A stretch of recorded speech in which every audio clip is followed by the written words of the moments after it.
கிறிஸ்துவுக்குள் அன்பானவர்களை கர்த்தருடைய நாமத்தில் உங்களை மகிழ்ச்சியோடு வாழ்த்துகிறேன். கர்த்தர் உங்களோடு இருந்து உங்களை ஆசீர்வதிப்பாராக, உங்களை வழி நடத்துவாராக. சீர்வருவோம், சிகரம் தொடுவோம். வேதாகம் என்ன சொல்லுதுன்னா, கர்த்தர் மேல் உன் பாரத்தை வைத்து விடு, நீதிமான ஒருபோதும் தள்ளாட விட்டார். நம்முடைய வாழ்க்கையில் நிறைய பாரங்கள் உண்டு. பொருளாதார ரீதியான பாரங்கள், உறவு ரீதியான பாரங்கள், வேலை ரீதியான பாரங்கள், தொழில் ரீதியான பாரங்கள், கடமை ரீதியான பாரங்கள். There are so many different types of burdens. ஆனால் இந்த பேர்டன்களை எல்லாம், இந்த பாரங்களை எல்லாம் நம்ம என்ன பண்ணோம், கர்த்தருடைய பாதத்தில் நாமே கொண்டு வைக்கணும். ஆனால் இன்றைக்கு நிறைய பேர் செய்கிறது என்னன்னு சொன்னால், ஊழியர்கிட்ட போய் கொண்டு பாரத்தை கொடுத்துட்றாங்க. ஐயா இதுக்கு ஜெபம் பண்ணுங்க, இதுக்கு வேண்டுதல் செய்யுங்க, இதுக்காக நீங்கள் மன்றாடுங்க, இதுக்காக உபவாசம் இருந்து ஜெபம் பண்ணுங்க அப்படின்னு சொல்லிட்டு தங்களுடைய பாரங்களை எல்லாம் ஒரு ஊழியக்காரர் மேலே கொண்டு வச்சுறாங்க. அதனால் நிறைய ஊழியக்காரர்கள் இந்த பொதி சுமக்கிற கழுதை மாதிரி, கழுதைக்கு மேலே என்ன பண்ணிடுறது, நிறைய பொதிகளை ஏற்றிட்டே போகிறது. ஊழியக்காரர்கள் பொதி சுமக்கிற கழுதைகளா? உங்கள் பாரங்களை ஊழியர்கள் என்ற கழுதைகள் மேலே சுமத்தக்கூடாது. ஏன்றால் நீங்கள் தேவனிடத்தில் அந்த பாரங்களை கொண்டு போகிறதுக்கு எல்லா வாய்ப்பும் இருக்குதே. ஊழியக்கார்ட்ட போய் எங்களுக்காக ஜெபம் பண்ணுங்க சொல்கிற தவறு இல்லை. ஆனால் அவர் ஜெபம் பண்ணால் எனக்கு நல்லது நடந்துடும், அவர் ஜெபம் பண்ணால் கர்த்தர் கேட்பார், அவர் ஜெபம் பண்ணால் எனக்கு வீடு கட்ட வாய்ப்பு கிடைக்கும், அவர் ஜெபம் பண்ணால் எனக்கு வேலை கிடைக்கும், அவர் ஜெபம் பண்ணால் பிள்ளை கல்யாணமாகும், அவர் ஜெபம் பண்ணால் குழந்தை பிறக்கும். இந்த மாதிரி நம்முடைய பாரங்களையெல்லாம் ஒரு கழுதை மேலே புதிய சுமத்துற மாதிரி ஊழியக்காரர் மேலே கொண்டு சுமத்தக்கூடாது. ஏன், நமக்கு தான் ரூட் கிளியராக இருக்குதே.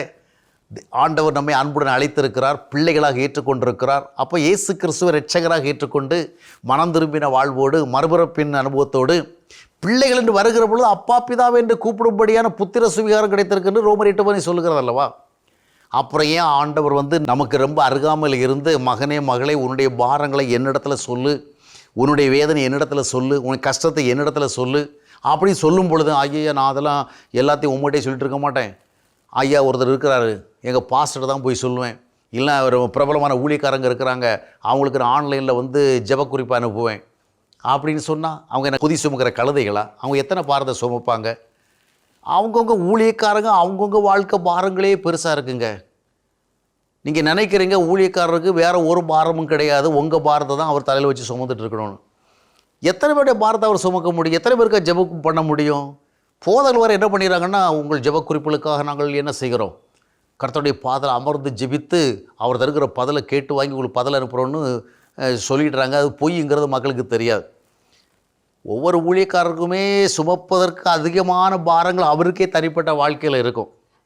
அவர் எவ்வளவோ சுமைகளை வச்சுருப்பார். அந்த அவர் மேலே கொண்டு நீங்களும் கலந்த மேலே புதிய சுமத்துறது மாதிரி சுமத்திக்கிட்டே இருந்தால், ஏன் உங்களுக்கு ஆண்டோட நேரடி ஜெபம் பண்ணுற என்ன தடையாக இருக்குது?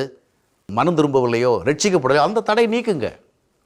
கர்த்தருக்கு ஒப்பு கொடுங்க, பிள்ளையாக மாறுங்க, அப்பா பிதான் கூப்பிடுங்க. அப்புறம் அந்த ஜெப கூட்டத்துக்கு போனால் தான் எனக்கு நல்லது நடக்கும், அந்த விடுதலை கூட்டத்துக்கு போனால் தான் நல்லது நடக்கும் அப்படின்னா வேதத்தினுடைய வார்த்தையை நம்ம விசுவாசிகள்னு அர்த்தம்.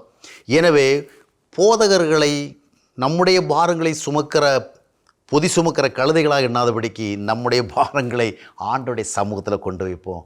அதில் ஆண்டவன் விடுதலை கூட வருத்தப்படும். பாரம் சுமக்கிறவனே, நீ ஏதாவது ஒரு ஜெப கூட்டத்துக்கு போ, ஏதாவது ஊழியக்கார்ட்ட போ அப்படியே சொன்னார்.